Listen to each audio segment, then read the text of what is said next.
Welcome back to my channel. ఈరోజు శ్రీరామనవమి నాడు ఇలా చేస్తే సకల శుభాలు మీ వెంటే ఉంటే శ్రీరామనవమి శ్రీరాముడు జన్మదినంగా చైత్ర శుక్ల నవమి నాడు జరుపుకుంటారు. 2026 మార్చి 27 శుక్రవారం వస్తుంది. అంటే ఈరోజు వచ్చింది కాబట్టి ఈ రోజున ఉపవాసము పూజలు నిర్వహించడం ద్వారా జీవితంలో శాంతి సంతోషం శ్రేయస్సు లభిస్తాయి. 2026 శుక్రవారం 27న ఈరోజు మనము శ్రీరామనవమి జరుపుకుంటున్నాము. నవమి తిథి ఉదయము 11:50 గంటల నుంచి ఉదయము 10:08కి ముగుస్తుందని ఉంది. కాబట్టి ఉదయం తిథి ప్రకారము ఈ రోజున ఉపవాసము అత్యంత పుణ్యఫలము. శ్రీరామనవమి రోజు ముఖ్యంగా ఉదయాన్నే స్నానం చేసి శుభ్రమైన దుస్తులు ధరించి ఇంట్లో లేదా పూజా మందిరంలో శ్రీరాముని విగ్రహం లేదా ఫోటోను ఏర్పాటు చేయాలి. పువ్వులు, పండ్లు, దీపము, గంధము సమర్పించి భక్తితో పూజ చేయడం చాలా శుభప్రదము. ఈరోజు ఉపవాసం పాటించడము చాలా ముఖ్యమైనది. సూర్యోదయం నుంచి సూర్యాస్తమయం వరకు ఉపవాసం చేసి సాత్విక ఆహారం మాత్రమే తీసుకోవడం మంచిది. ఇది మనస్సు శాంతిని, శరీరానికి ఆరోగ్యాన్ని ఇస్తుంది. అలాగే ఈరోజు శ్రీరామ రక్ష స్తోత్రం పఠించడం ద్వారా మనస్సుకు శాంతి లభిస్తుంది.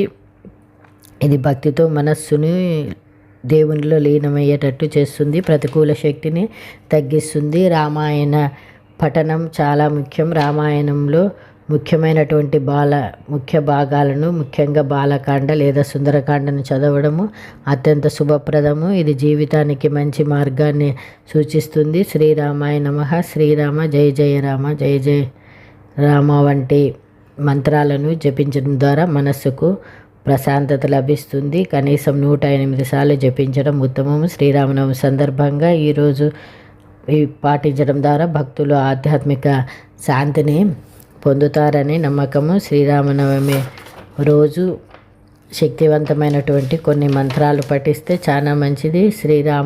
హిందూ సాంప్రదాయంలో మనకు అత్యంత పవిత్రమైనటువంటి భక్తిభావంతో జరుపుకున్నటువంటి పండుగల్లో శ్రీరామనవమి ఒకటి. ఈరోజు మంత్రజపం చాలా అత్యంత విశేషమైనటువంటి ఫలితాన్ని ఇస్తుందని పురాణాలు చెప్తున్నాయి. భక్తి శ్రద్ధలతో రామనామాన్ని స్మరించడం వల్ల మన మనస్సులో ఉన్నటువంటి అంధకారం తొలగిపోయి జీవితంలోకి అనంతమైనటువంటి సానుకూల శక్తి ప్రవహిస్తుందని శక్తివంతమైనటువంటి శ్రీరామన మంత్రాలు చెప్తాం.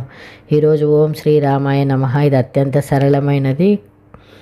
ఇది చాలా సరళమైనది కానీ ఎంతో శక్తివంతమైనటువంటి మంత్రము. ఈ మంత్ర జపం వల్ల మనస్సులోని ఆందోళన తొలగి ప్రశాంతత చేకూరుతుంది. అలాగే శ్రీరామచంద్రాయ శరణం మమ, నేను శ్రీరామచంద్రుని శరణు కోరుతున్నాను అనేది దీని అర్థం. ఈ మంత్రాన్ని జపించడం వల్ల మనస్సులో ఉన్నటువంటి అహంకారం నశించి భగవంతునిపై సంపూర్ణ విశ్వాసము, శరణాగతి భావము కలుగుతుంది. ఓం దశరథాయ విద్మహే సీతా వల్లభాయ ధీమహి తన్నో రామ ప్రచోదయాత్. ఈ మంత్రాన్ని అపారమైనటువంటి జ్ఞానాన్ని ప్రసాదిస్తుంది, సరైన మార్గంలో నడిచేలా ప్రేరేపిస్తుంది. ధ్యానం చేసే సమయంలో ఈ మంత్రాన్ని పఠించడం వల్ల ఏకాగ్రత, బుద్ధి వికాసం కలుగుతాయి. శ్రీరామ జయ రామ జయ జయ రామ అనే తారక మంత్రాన్ని అని పిలుస్తారు. ఈ తారక మంత్రాన్ని చదివితే భక్తి భావాన్ని పెంపొందించడమే కాకుండా ఆధునిక ఉరుకుల పరుగుల జీవితంలో మనం ఎదుర్కొనేటువంటి మానసిక ఒత్తిడిని సమర్థవంతంగా దూరం చేస్తుంది. ఓం ఆపద మహాపహార్తం దాతారం సర్వసంపదం లోకాభిరామం శ్రీరామం భూయో భూయో నమామ్యహం అనేటువంటి ఈ మంత్రాన్ని మనము జపించడం వల్ల శ్రీరాముని యొక్క అనుగ్రహము లభిస్తుంది. ఈరోజు శ్రీరామ రామ రామేతి రమే రామే మనోరమ సహస్రనామ తత్తుల్యం రామనామ వరానని అనే ఈ శ్లోకము 3 సార్లు పఠిస్తే విష్ణు సహస్రనామ పారాయణ ఫలితము దక్కుతుంది. అలాగే శ్రీరామనవమి నాడు భద్రాచలంలో చేసినటువంటి కళ్యాణము మనము ప్రత్యక్ష ప్రసారము దర్శించి స్వామిని అర్చించడము ఎంతో పుణ్యఫలము. శ్రీరామనవమి రోజు ఎక్కడైనా దేవాలయానికి వెళ్ళి ఆ రాముని యొక్క ఆలయానికి వెళ్ళి అక్కడ రాముని యొక్క కళ్యాణంలో తీసుకున్నటువంటి అక్షింతలు ఇంట్లో వచ్చి మన పూజా మందిరంలో ఉంచి ఆ తర్వాత మన దీనిపైన పెళ్ళి కాని వాళ్ళు, వివాహము కాని వాళ్ళు ఎవరైనా ఉంటే వారు అవి ధరిస్తే ఎంతో మంచిది. వాళ్ళకి వివాహ యోగము ఖాయము. వాళ్ళు ఎన్ని పూజలు వ్రతాలు చేసినా వివాహము కాని వాళ్ళు ఈరోజు మనము ఇవి ఉపయోగించుకోవచ్చు. ఈ అక్షింతలు మన తలపైనటువంటి ధరిస్తే ఇది చాలా మంచి జరుగుతుంది. వివాహం కాని వాళ్ళకి వెంటనే వివాహ యోగము అనేది కలుగుతుంది.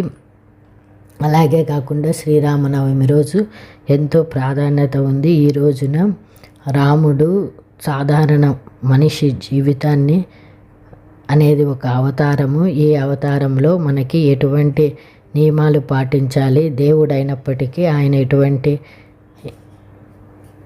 ఎటువంటి విద్యలు లేకుండా మామూలు సాధారణమైనటువంటి జీవితాన్ని గడిపి మనందరికీ ఆదర్శప్రాయుడైనాడు. కాబట్టి శ్రీరామనవమి రోజు ప్రత్యేకంగా అందరూ రాముని స్మరించుకోవాలి. రాముని యొక్క గుణగణాలను తెలుసుకొని రాముని యొక్క ఆదర్శంగా తీసుకోవాలి. ఇచ్చిన మాట నిలబెట్టుకోవడము, ఒకే భార్య, ఒకే మాట, ఒకే బాణం అనేది రాముని యొక్క మంత్రాలు.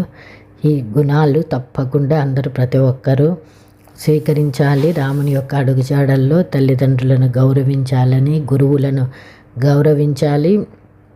మనము ఈరోజు ఎవరితోనూ గొడవలకు దిగకూడదు, కలహాలకు పోకూడదు. ఈరోజు చేయకూడనటువంటి పనులేమో మనము తెలుసుకుందాము. ఈరోజు ఉల్లి వెల్లుల్లి ఎటువంటి పరిస్థితుల్లో స్వీకరించకూడదు. అలాగే ఈరోజు సాత్విక ఆహారం మాత్రమే భుజించాలి. సిగరెట్, ఆల్కహాల్కి దూరంగా ఉండాలి. మందు ఇవి తీసుకుంటే మనకి ఈ సంవత్సరం అంతా ప్రతికూల శక్తిని ఎదుర్కోవాల్సి ఉంటుంది. కాబట్టి తప్పకుండా ఈరోజు ఇవి ఏమీ మనము తీసుకోకుండా దూరంగా ఉండాలి. ఇటువంటి అలవాట్లు ఉన్న వాళ్ళు ప్రతి ఒక్కరూ శ్రీరామనవమి రోజు వాటికి దూరంగా ఉండండి. అంతేకాకుండా ఈరోజు మనము ఒక పరిహారాలు పాటిస్తే చాలా మంచిది. దేవుని యొక్క పూజా మందిరంలో ఒక పండితులు చెప్తున్నటువంటి దాని ప్రకారము ఒక కలశంలో నిండా బియ్యం పోసి దానిపైన ఒక నారి కొబ్బరికాయను తీసుకొని దాంట్లో నూనె పోసి 5 ఒత్తుల్ని ఒక ఒత్తిగా చేసి వేసి దాంట్లో కొబ్బరి నూనె పోసి దీపాన్ని వెలిగించాలి. ఇది సూర్యాస్తమయం లోపల చేస్తే మన ఇంట్లో ఉన్నటువంటి సకల దారిద్ర్యాలన్నీ తొలగిపోతాయని పండితులు చెప్తున్నారు. ఇది సూర్యాస్తమయం లోపల దీన్ని వెలిగించడము చాలా మంచిది. ఉదయమైనా వెలిగించవచ్చు, సాయంకాలము సూర్యాస్తమయం కాకముందు దీన్ని ప్రత్యేకంగా మనము ఈ దీపాన్ని వెలిగించుకోవచ్చు. అలాగే మనము ఈరోజు పసుపు రంగు దుస్తులు ధరించాలి. పసుపు రంగు దుస్తులు ధరించి మనకు ఎక్కువ శుభం, శ్రేయస్సు కలుగుతుంది. మన ఇంట్లో ఉన్నటువంటి చెడు శక్తులన్నీ దూరం అవుతాయి. ఈరోజు శ్రీరాముని జపించడం వల్ల అనేక శుభాలు కలుగుతాయి. మన ఇంట్లో ఉన్నటువంటి ప్రతికూల శక్తి అనేది తొలగిపోతుంది. శ్రీరాముని మనము తప్పకుండా ఆరాధించండి. రామునితో పాటు హనుమంతుని కూడా ఈరోజు ప్రత్యేకంగా ఆరాధించాలి.